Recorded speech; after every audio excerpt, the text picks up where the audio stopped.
Tomorrow night, Frontline is getting out ahead of the Oscars, and the man who was once the king of awards season. They're diving right into the heart of exactly what Hollywood knew and when they knew it about Harvey Weinstein's predatory behavior over the past several decades. If you were in his movie, you had a shot at an Academy Award. He used his non-disclosure agreements. It was a show of power. I think a lot of people turned a blind eye at and control. I think his career is over. But, you know, who knows? Anything can happen. Anything indeed. Harvey Weinstein won't be at the Academy Awards Sunday night, but my next guest will be. She's the executive producer of Frontline, Rainey Aronson-Rath. Congratulations, Rainey. This thing is really spectacular. Thanks. My primary takeaway from this, and there are many takeaways, and there are many angles on this thing, people knew.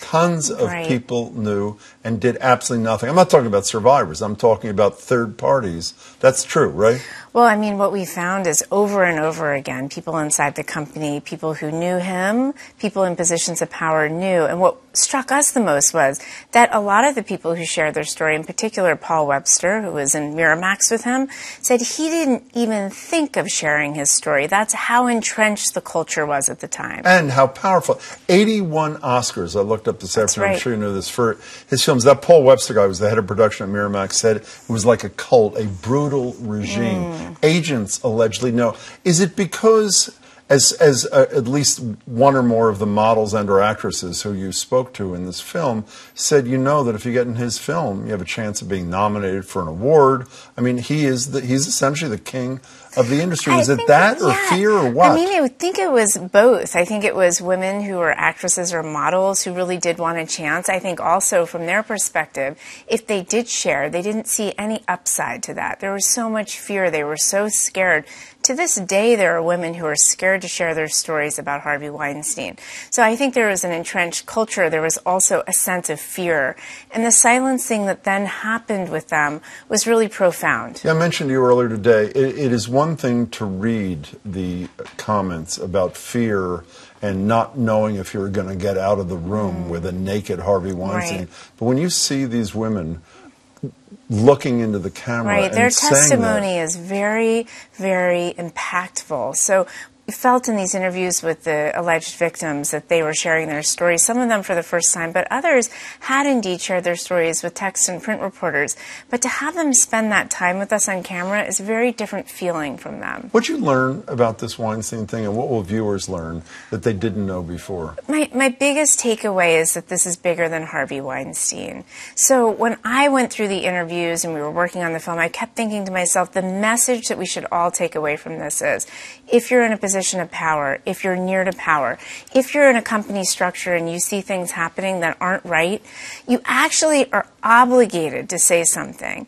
And I think what happened through the decades is that people did observe, they saw things, they had innuendo in some cases, and the follow-up didn't happen. There was no actual proof, and that the continuation of this predatory alleged behavior continued for decades. You know, and allowed additional potentially scores, if not more, women to be sexually harassed and molested.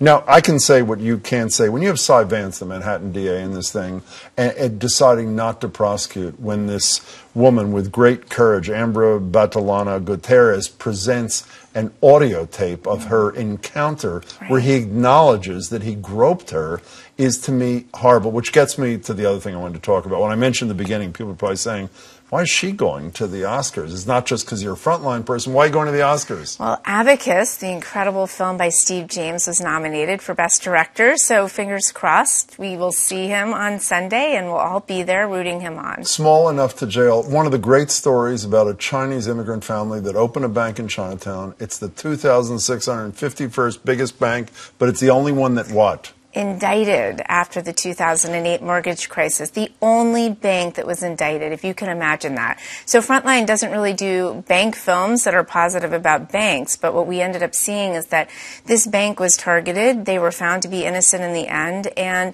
the bank is doing well now. But they went through multiple years of a very, very tough trial. And by the way, while Cy Vance chose not to prosecute Harvey Weinstein, he chose to prosecute this family and cost them millions. Here's a little taste, just a little taste, of Thomas Sung, who's the patriarch of the family who owns this bank. Just listen to a little piece of him.